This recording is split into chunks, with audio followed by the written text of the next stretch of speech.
Course of action. Course of action का अर्थ क्या है? मैं अगर आपसे पूछूं what is course of action, तो आप क्या कहोगे? मतलब इस चैप्टर को समझने के लिए समझना जरूरी होगा इसका अर्थ। जैसे देखिए, स्टेटमेंट तो वही बात है कि कथन। स्टेटमेंट का मतलब क्या होता है? स्टेटमेंट का मतलब होता है कथन, है ना? तो यहाँ पर क्या है? कथन दिया गया है। कथन तो एक वाक्य है जो हमेशा सत्य है, जो कभी झुटलाया नहीं जा सकता। भाई जो भी बात कथन में क्या दी गई वो हमेशा हम सही मान के चल रहे हैं ना, हमेशा ही सही मान के चल रहे हैं, तो यहाँ पर भी उसे हम सही मान के चलेंगे। मतलब कथन जो है वो सही होता है, कथन तो कभी गलत होता ही नहीं है। लेकिन अब बात आती है कि what is the course of action. अब किसकी कहानी आती है? तो अब कहानी आती है कोर्स ऑफ एक्शन की। अब जो समस्या उत्पन्न हुई या बात जो आई, वो आई किसकी? वो आई कोर्स ऑफ एक्शन की। ठीक है। सो कोर्स ऑफ एक्शन के बारे में अब हम यहाँ पर जानेंगे that what is the meaning of that course of action. Course of action का मतलब क्या है? तो इसका अर्थ है, बेसिक मतलब है कार्यवाही। अच्छा, कार्यवाही कब करते हैं? जब कोई प्रतिक्रिया होती है, कोई घटना घटित होती है, उसके ऊपर कार्यवाही की जाती है। तो कोर्स ऑफ एक्शन के अंदर हमें बेसिकली करना क्या होता है? हमें एक प्रॉब्लम को सॉल्व करना होता है। इसमें क्या करेंगे हम? To solve a problem. To solve a problem मतलब हम जो भी स्टेप लेंगे उस समस्या का समाधान करने के लिए लेंगे। कोई भी समस्या दी गई है, जैसे मान लीजिए शहर में पानी की कटौती हो गई, पानी की आपूर्ति हो गई, शहर में पानी अवेलेबल नहीं है। अब ये समस्या का समाधान करना है, तो अब इस समस्या का समाधान किस तरीके से किया जाएगा, इस समस्या का समाधान करने के लिए क्या क्या स्टेप्स लिए जाएंगे वो देखेंगे। या मान लीजिए शहर में बाढ़ आने वाली है, ऐसा अनाउंसमेंट हो गया। अब ये समस्या हो गई, क्योंकि बाढ़ आने वाली है एक समस्या है, लेकिन हमें पता है कि समस्या आने वाली है, तो उसका कुछ समाधान पहले से किया जाएगा। या अचानक से बाढ़ आ गई, तो स्टेप्स अलग होंगे। चोरी करते हुए कोई पकड़ा गया, अलग स्टेप होंगे। भाई चोरी किस तरीके की थी? 2 रुपए 10 रुपए की चोरी थी, या 2 करोड़ 10 करोड़ की चोरी थी, है ना? मतलब अलग अलग स्टेप्स यहाँ पर लिए जाते हैं कोर्स ऑफ एक्शन के अंदर। इसमें बेसिकली हमें समस्या का समाधान करना है, हमें एक प्रॉब्लम को सॉल्व करना है। संभावना नहीं, समस्या का समाधान, है ना, संभावित तरीके से। इसमें बस एक बात ध्यान रखिएगा कि कठोर कार्यवाही नहीं करनी है। आपको बस इतना ध्यान रखना है कि आपको जो है वो कठोर कार्यवाही नहीं करनी। मतलब ऐसा नहीं है कि आप कठोर कार्यवाही करो, तो आपको कठोर कार्यवाही नहीं करनी है। मतलब बहुत ही, जैसे भारतीय संविधान में, भारतीय कानूनों में लिखा है, तो कठोर कार्यवाही नहीं करनी है। मतलब आपको ऐसा नहीं है कि एक बिल्कुल हार्ड एक्शन ले लो, कि किसी ने एक रोटी चुराई हो और तुम उसे हाथ कटवा दो, है ना, ऐसे एक्शन नहीं लेने हैं, मतलब ऐसी कार्यवाही नहीं करनी है। बेसिकली बस इतना ध्यान रखना है। बाकी इस चैप्टर में बहुत इजी चैप्टर है, आप करते जाओगे आंसर, आपको मिलते जाएंगे आंसर सोच करके। जैसे पहला क्वेश्चन आपकी स्क्रीन पर है, आप क्वेश्चन देखेंगे और बताएंगे कि इसमें कौन सा जो है वो फॉलो कर सकता है। बताएं एक बार। चलिए, हाँ, हार्ड एक्शन नहीं लेना है, कठोर कार्यवाही नहीं करनी है।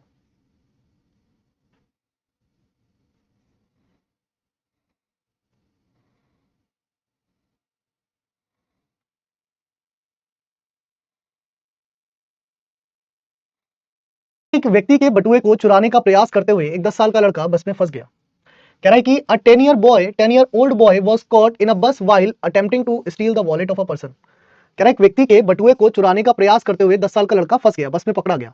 तो लड़के को बाल कल्याण समाज को सौंप दिया जाना चाहिए, ये लड़के को बुरी तरह पीटा जाना चाहिए। The boy should be handed over to the child welfare society और the boy should be beaten severely. तो भाई उसको मारना पीटना, उसके साथ, है ना, घोर अत्याचार करना, ये तो सही नहीं है ना। मान लीजिए किसी ने 10 साल का लड़का है, चाहे वो अंबानी का ही लड़का क्यों ना हो, ठीक है, अगर उसने पर्स चुराने का प्रयास किया है, यानी कि उसको मेंटली, फिजिकली और क्या कहते हैं, इकोनॉमिकली आप टॉर्चर मत करिए, ठीक है। लोकल मतलब कहां पर लिखा है लोकल? लोकल रीजनिंग का लिखा मैंने, लॉजिकल लिखा था यार। लॉजिकल मतलब दिमाग से सोचने वाली, तार्किक तौर पर। लोकल रीजनिंग कहाँ लिख दिया मैंने? तुम लोग ऐसे ऐसे शब्द यूज कर देते हो, मैं खुद परेशान हो जाऊं। मैंने ऐसा कहाँ लिख दिया? लोकल रीजनिंग कौन सी होती है? लोकल में जो पढ़ते हैं उसको रीड करनी चाहिए। तो मतलब केवल पहला ही अनुसरण करेगा। इसमें क्या होगा? केवल पहला ही जो है वो अनुसरण करेगा, ठीक है। सो पहला अनुसरण करेगा, दैट इज ऑप्शन ए जो है इसका आंसर बनेगा। सही, ऑप्शन ए इसका आंसर कहलाएगा। अगला देखिए, नेक्स्ट है, बताइए क्या ये सही है या गलत है।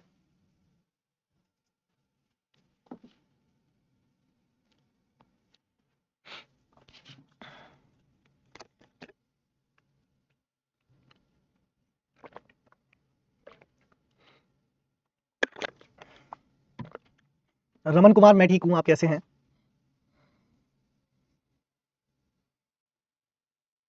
बताना कि ये सही लिखा है या नहीं लिखा है, कार्यवाही सही है या कार्यवाही गलत है। एक ही कार्यवाही है इसमें। कह रहा है जातिवाद जीवन के लिए एक आधार बन गया है, और वह भी खतरनाक रूप से। Casteism has become a base for out life and that to the alarming extent.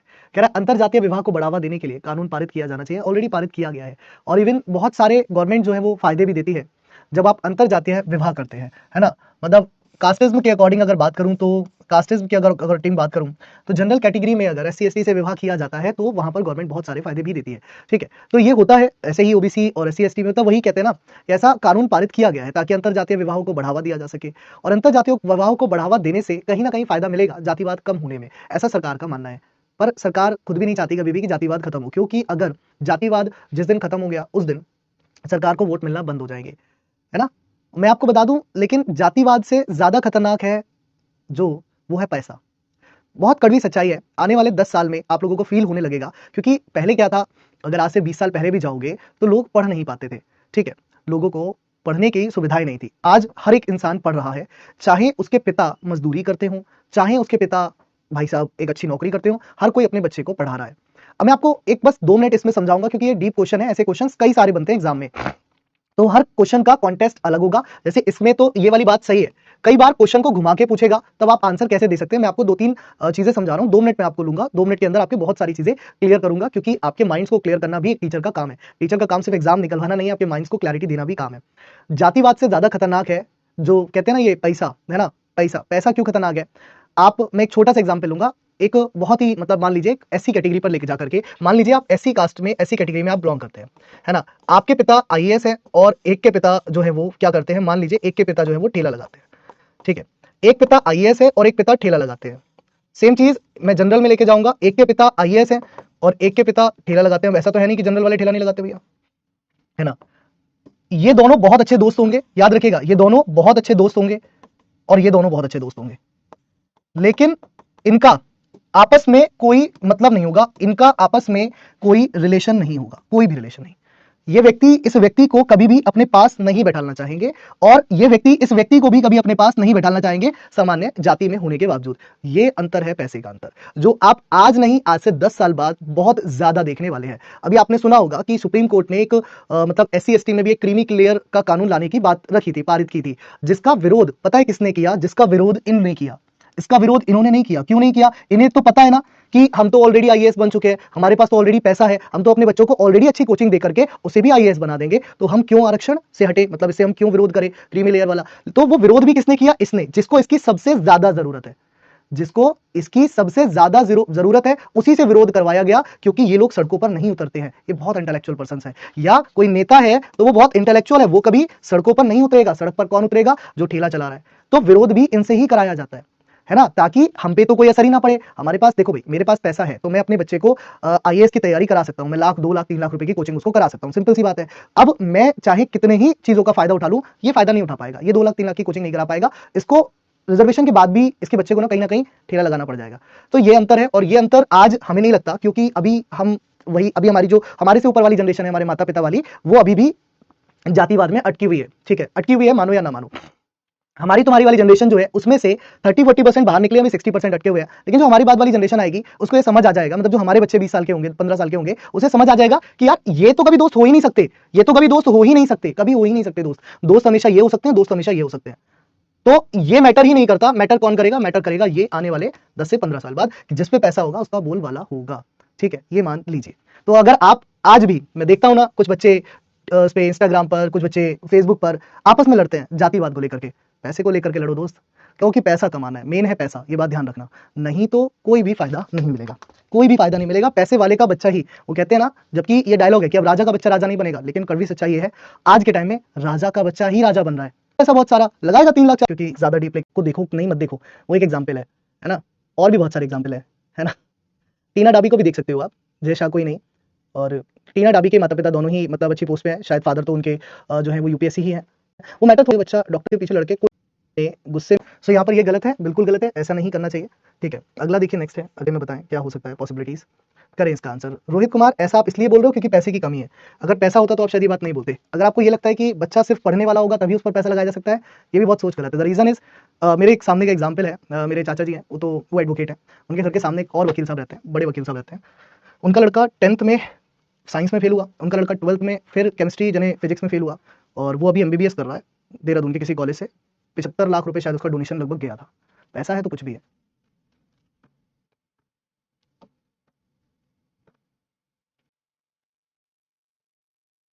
Track नहीं, side while running in opposite directions on the same track as the signaling system failed for a short period. कह रहा है कि दो स्थानीय यात्री ट्रेनें एक ही ट्रैक पर विपरीत दिशाओं में दौड़ते समय टकराई क्योंकि सिग्नलिंग प्रणाली कुछ अवधि के लिए विफल रही। The services of the motorman of the train should immediately be terminated. गाड़ियों के चालकों की सेवाओं को तुरंत समाप्त किया जाना चाहिए। क्या इसमें गाड़ियों के चालकों की कमी है?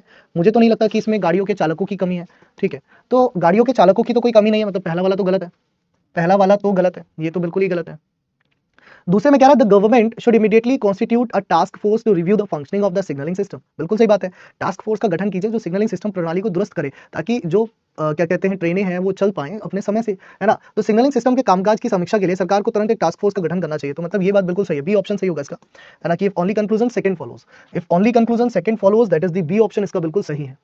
अगला क्वेश्चन देखिए, नेक्स्ट है आपकी स्क्रीन पर, बनाए ध्यान से। इंग्लिश वाले यहाँ पर इसको पॉज कर लें एक बार, क्योंकि इसमें इंग्लिश हिंदी अलग अलग है, तो इंग्लिश में एक बार पढ़ के सुना देता हूँ, उसके बाद हिंदी में सुना दूंगा। कह रहा almost 90% of the flights of one of the private airline company were cancelled for the fourth consecutive day as the pilots refuse to join their duties in protest against the sacking of 2 of their colleagues by the airline management. मतलब ये कह रहा है कि 90% private airline company के जो pilot है वो लगातार चौथे दिन हड़ताल पर बैठे रहे, क्योंकि एयरलाइन कंपनी ने उनके 2 साथियों को निकाल दिया था। तो management of the airline company should be ordered by the government to immediately reinstate the sacked pilots to end the crisis. तो सरकार को एयरलाइन कंपनी को सख्त आदेश देने चाहिए कि जिन पायलट्स को आपने हटाया उनको जल्दी से रखिए और तत्काल प्रभाव से कार्य जो है वो शुरू करिए।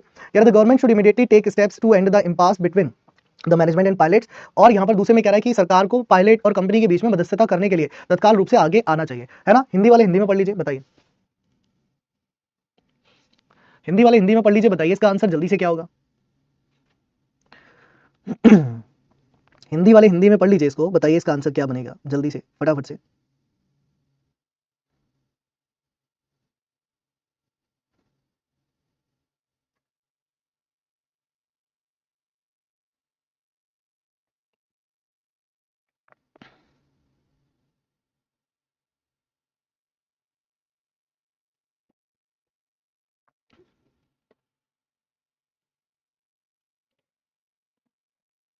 रिकॉर्डेड क्लास अवेलेबल रहती है यहाँ पे बेटा। देखिए, बर्खास्त करने के विरोध में अपने कर्तव्यों में शामिल होने से इनकार कर दिया। अब यहाँ पर क्या बोला गया है, देखिए कह रहा है संकट को समाप्त करने के लिए सरकार को एयरलाइन कंपनी के प्रबंधन को बर्खास्त पायलटों को तुरंत बहाल का आदेश देना चाहिए। देखिए, सरकार ऐसे तुरंत बहाल का आदेश नहीं दे सकता। द रीजन इज, अगर कंपनी ने उन्हें बर्खास्त किया है तो उसके पीछे का कारण जानना जरूरी है, मतलब मध्यस्थता करनी जरूरी है। आप बोल रहे हैं उन्हें तुरंत बुला लीजिए, तुरंत बुला लीजिए। मान लीजिए एक बार का एक किस्सा है कि मैं था, पापा थे, फैमिली पूरी थी, हम लोग देहरादून जा रहे थे, देहरादून से आगे जा रहे थे हम चक्राता साइड, है ना, बहुत छोटे थे हम, ऐसे हो गए हम 10-11 साल के होंगे तब की बात है। तो जो है ना, बस ड्राइवर की किसी से बहस ही हो गई, तो वो बोला कि मैं बस आगे बढ़ाऊंगा ही नहीं। तो प्राइवेट बस थी, तो उसके मालिक ने बोला लेके जाना, लेके क्यों नहीं जा रहा, तो बोलता मैं इसे खाई में गिरा दूंगा। तो सोचो, जब बस ड्राइवर ऐसा बोल सकता है तो पायलट भी ऐसा बोल सकता है कि आज मैं इसे क्रैश करा दूंगा। तो ऐसा तो नहीं है ना कि बिना समस्या जाने उन्हें तुरंत बहाल का आदेश दे सकते हैं। तो समस्या को जानना बहुत जरूरी है सबसे पहले। मैंने क्या कहा, टू सॉल्व अ प्रॉब्लम। अब जब तक तुम्हें प्रॉब्लम नहीं पता होगी तब तक क्या करोगे। वहां पर कथन में प्रॉब्लम नहीं बता रहा, वो ये कह रहा है 90% उड़ानें लगातार चौथे दिन रद्द कर दी गई क्योंकि पायलटों ने एयरलाइन प्रबंधन द्वारा अपने 2 सहयोगियों को बर्खास्त करने के विरोध में, मतलब कर्तव्य करने में से शामिल किया। बर्खास्त क्यों किया गया ये तो पता ही नहीं। अब अगला पढ़िए, सरकार को असहाय यात्रियों की सहायता, मतलब हम यात्री हैं तो हमारी सहायता के प्रबंधन और पायलटों के बीच जो गतिरोध है उसको समाप्त करने के लिए तुरंत कदम उठाने चाहिए, मतलब उनको मददस्थता करनी चाहिए, उनको बिचौलिया बन के आना चाहिए। तो यहां पर जो सही होगा वो दूसरा सही होगा, केवल दूसरा। तो इसमें पहले वाले का कोई सवाल नहीं उठता, इसमें पहले वाले का कोई सवाल नहीं उठता कि उनको तुरंत बहाल कर दीजिए। सबसे पहले समस्या जानिए, समस्या है क्या, बहाल करने से पहले समस्या जानिए। चलिए अगला देखिए, नेक्स्ट इसमें बताएं, अगला देखिए नेक्स्ट इसमें बताएं क्या होगा इसका।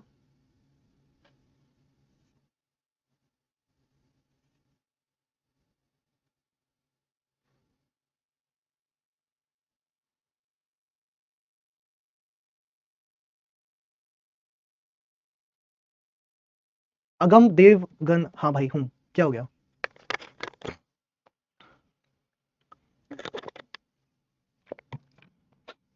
फिर भी आप पढ़ा रहे हो, क्योंकि पढ़ा शॉर्ट सर्किट के कारण शहर के स्थानीय बाजार का एक बड़ा हिस्सा माल और संपत्ति को व्यापक नुकसान पहुंचा। ठीक है, सरकार को विद्युत फिटिंग की स्थापना और रखरखाव के बारे में प्रतिष्ठानों के लिए सख्त दिशा निर्देश जारी करना चाहिए।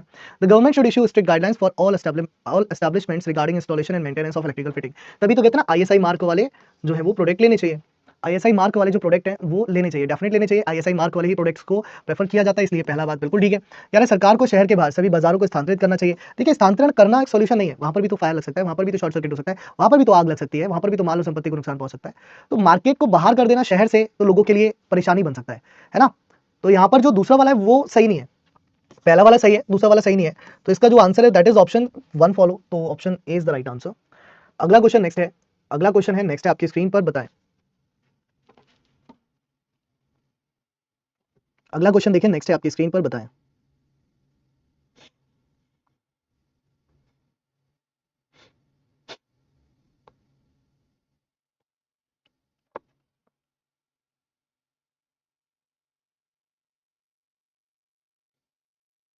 Over the past decade, causing backlogs and difficulties for air cargo agents because of increased demand for space and service। अगर आप स्टेटमेंट ध्यान से पढ़ लोगे तो कंक्लूजन मतलब जो कार्यवाही है वो समझ में आ जाएंगी। वहां पर परेशानी को बताया गया, आपकी जो समस्या है, प्रॉब्लम जो है वो पॉइंट आउट की गई है, प्रॉब्लम बता दी गई है कि प्रॉब्लम क्या है, बता दी गई है। अभी मैंने इसीलिए पहले इंग्लिश में पढ़ा क्योंकि प्रॉब्लम बता दी गई है, ये समझ आ रहा है, बता दी गई है। भाई साहब देख लीजिए, तो यहाँ पर जो कारणों का पता लगाने की बात कर रहे हैं कि वायु नियात की मात्रा में वृद्धि के कारणों का पता लगाया ना चाहिए, तो कारण बता दिया गया, प्रॉब्लम क्या है, कारण क्या है, ऊपर बताया गया है। देखिए ध्यान से फिर पढ़िए, तो दूसरा तो पहले ही गलत है, दूसरा जो सही कह रहे हैं वो पहले ही गलत है। अब पढ़िए ऊपर, पढ़ने में क्या लिखा है, कह रहा है कि यहाँ पर कह रहा है कि वायु नियात की मात्रा में पिछले एक दशक में काफी वृद्धि हुई है क्योंकि अंतरिक्ष और सेवा की बढ़ती मांग के कारण। किसके कारण? अंतरिक्ष और सेवा की बढ़ती मांग के कारण एयर कार्गो एजेंट्स के लिए बैकलॉग और कठिनाइयों का कारण है ना। तो यहां पर बढ़ती हुई मांग, भाई डिमांड बढ़ रही है तो दिक्कतें तो आएंगी। अब सबसे बड़ी बात है, हमें एयर कार्गो के बारे में पता होना चाहिए। What is air cargo? Air cargo होता क्या है, पहले तो ये बताओ। एयर कार्गो का मतलब है कि अपने सामान को एरोप्लेन द्वारा एक जगह से दूसरी जगह पर भेजना, that is called air cargo. ठीक है, जैसे आप सोचते हो कि यार मैं अपना जो पार्सल है वो जम्मू कश्मीर से कन्याकुमारी 2 दिन में पहुंचा दूं, कैसे पॉसिबल है? ट्रेन से तो पॉसिबल है नहीं, बस से तो बिल्कुल भी नहीं है, कार से तो बिल्कुल ही नहीं है। तो मैं क्या करूंगा, मैं उस पार्सल को एरोप्लेन द्वारा भेजूंगा। आपने एक नाम सुना होगा फर्स्ट फ्लाइट करके, तो फर्स्ट फ्लाइट का मतलब क्या है? फर्स्ट फ्लाइट का मतलब ये नहीं कि पहली फ्लाइट से ही भेज देगा, उसका मतलब है जो जैसे ही वो वहां पर पहुंचेगा तो पहली फ्लाइट से ही उसको ट्रांसफर करेगा। तो जो गुड्स हैं, जो लगेज है, उनका जो एक जगह से दूसरी जगह ट्रांसफर होना है ना, एक शहर से दूसरे शहर, एक राज्य से दूसरे राज्य, वो बड़ा दिक्कत में आ रहा है। क्यों आ रहा है? क्योंकि लोगों की बढ़ती हुई मांग के कारण। अब लोग चाहते हैं जितना जल्दी हो सके उतना जल्दी हम इस चीज को भेज दें, तो एयरवे के थ्रू जितना भी ट्रांसपोर्ट है वो एयर कार्गो में आएगा। ठीक है, कह रहा है एयरलाइंस और एयर कार्गो एजेंटों को संयुक्त रूप से समस्या से निपटने के लिए एक समाधान निकालना चाहिए। बिल्कुल, आपको समाधान निकालना चाहिए ना संयुक्त रूप से। भाई मान लीजिए हम दिन में फ्लाइट उड़ाएंगे लोगों के आने जाने की, रात में हम सामान भेजेंगे। अभी क्या है कि सामान भी एक साथ जा रहा है और फ्लाइट लोगों के आने जाने की भी एक साथ जा रही है, तो समस्या बनती जा रही है ना। तो एयर कार्गो और जो एयरलाइंस की समस्या है उसका समाधान वो दोनों आपस में ही निकाल सकते हैं। लेकिन दूसरे वाले में कह रहा था कि वायु निर्यात की मात्रा में वृद्धि के कारण। अब वृद्धि का कारण तो बता दिया ना, अंतरिक्ष और सेवा में बढ़ती हुई मांग। तो वृद्धि का कारण है अंतरिक्ष और सेवाओं में बढ़ती हुई मांग, तो इसलिए पहला सही दूसरा गलत। इसलिए पहला सही दूसरा गलत, दैट इज ऑप्शन ए। अगला देखो, नेक्स्ट बनाओ।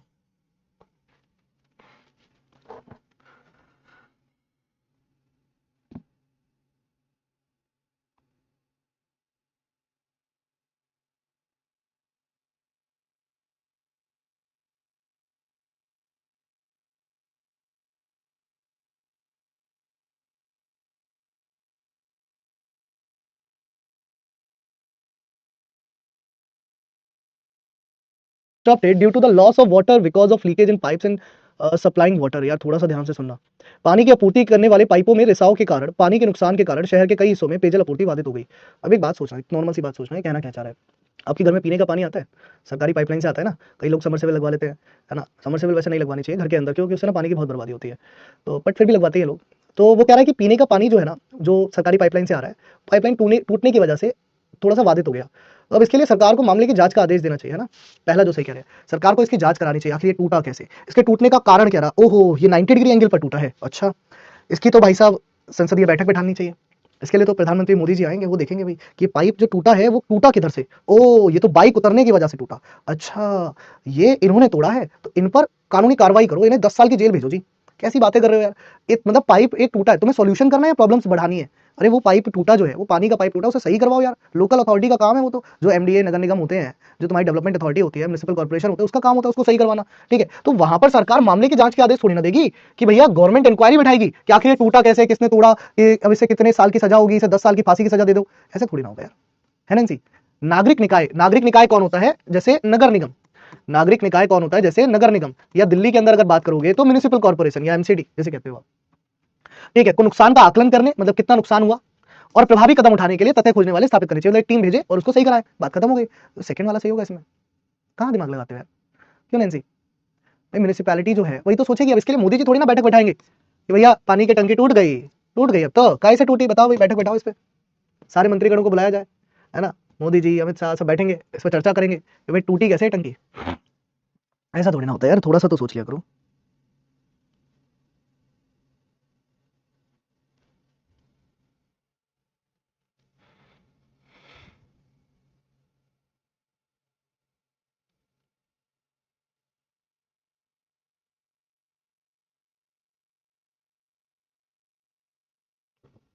कह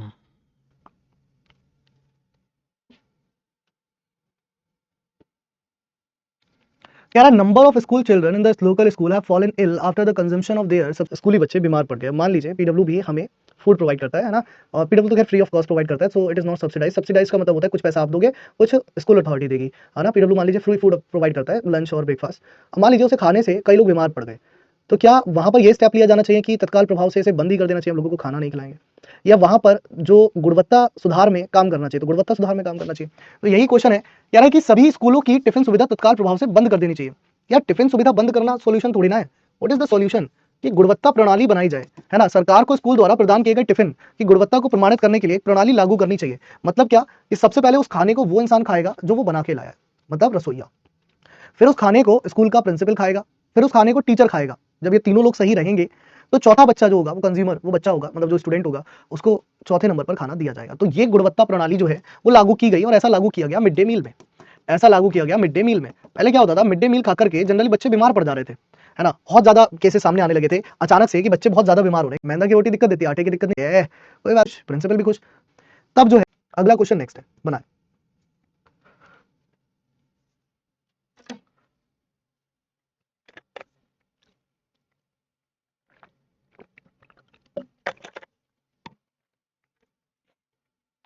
कल की एक पोस्ट थी फेसबुक के, बच्चे भी सरकारी टीचर है ना, उन्हें बोलते हैं कि जो दिन में 3, बस यही पूछ लिया, मैं बताता हूँ। हाँ ये है, और माथे पर सीसीटीवी कैमरा। कहते हैं कि इसलिए जो है ना, आजकल पढ़ाई के अलावा टीचिंग तो लगानी है, मोबाइल पर अटेंडेंस लग जाती है, बन जाता है ना, आदि तो काम करना है।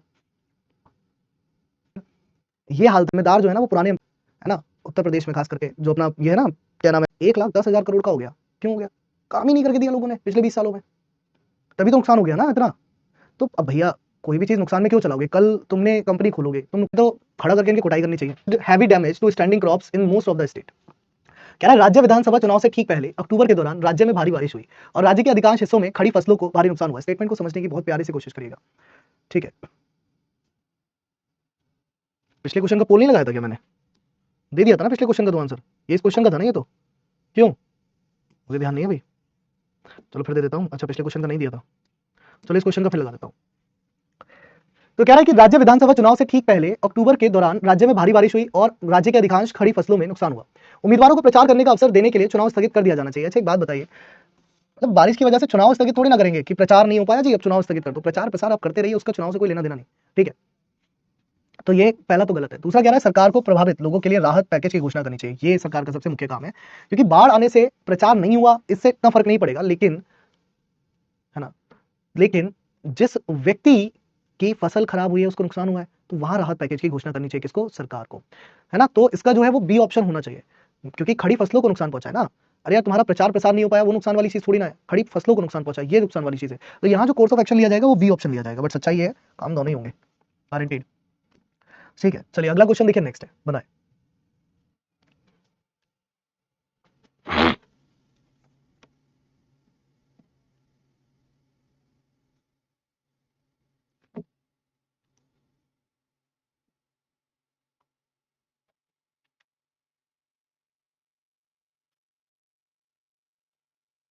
Number of graduate produce by Indian universities are unemployable. भारतीय विश्वविद्यालय द्वारा उत्पादित स्नातक की बढ़ती संख्या बेरोजगार है। मतलब ज्यादातर जो लोग ग्रेजुएट हो रहे हैं वो बेरोजगार है ना। इसी वजह से तो कहते हैं ना कि पढ़ी लिखी बेरोजगारी की जनसंख्या, बेरोजगारी की संख्या जो है वो बढ़ती जा रही है। कह रहा है कि पाठ्यक्रम को तय करने के लिए उच्च शिक्षण के कॉलेजों और संस्थानों को पुनः स्वतः दी जानी चाहिए। College and institution of higher learning should be given greater autonomy to decide the course content. ये बिल्कुल गलत है। अगर आपको लग रहा है सही है तो बिल्कुल गलत है। मतलब मैं आपको बताऊं, स्वतः मतलब जो ये होती है ना, संस्थानों को पुनः स्वतंत्रता, स्वतंत्रता का मतलब पता है क्या होता है? कि लेट द कॉलेज डिसाइड कि उसे क्या पढ़ाना है। मेरा कॉलेज है, मैं डिसाइड करूंगा मुझे क्या पढ़ाना है। तुम्हारा कॉलेज है, तुम डिसाइड करोगे तुम्हें क्या पढ़ाना है। जहां मैं पढ़ाता था ना 2016 में एक यूनिवर्सिटी में, तो वहाँ हमारे जो एचओडी थे उनका एक आदेश आया था, और उन पर ऊपर से आया होगा कोई भी बच्चा फेल नहीं होना चाहिए जी बीटेक में। मैंने कहा जी ये तो क्लास में कभी आई नहीं, इसकी तो 0% अटेंडेंस है। कोई बात नहीं, बोली जी प्राइवेट यूनिवर्सिटी है, फीस तो इनसे ही आएगी, अगर तुम इसे फेल कर दोगे तो अगले सेमेस्टर की फीस क्यों देगा, ये तो भाग जाएगा, तुम इसे पास कर दो, भले 33% पे पास करो, पर पास कर दो। तो पुनः स्वतंत्रता मतलब पूरी तरह से एक तरीके से जो स्वतंत्रता दे दी जाएगी किसी भी यूनिवर्सिटीज को, वो और ज्यादा निकम्मापन करेंगे।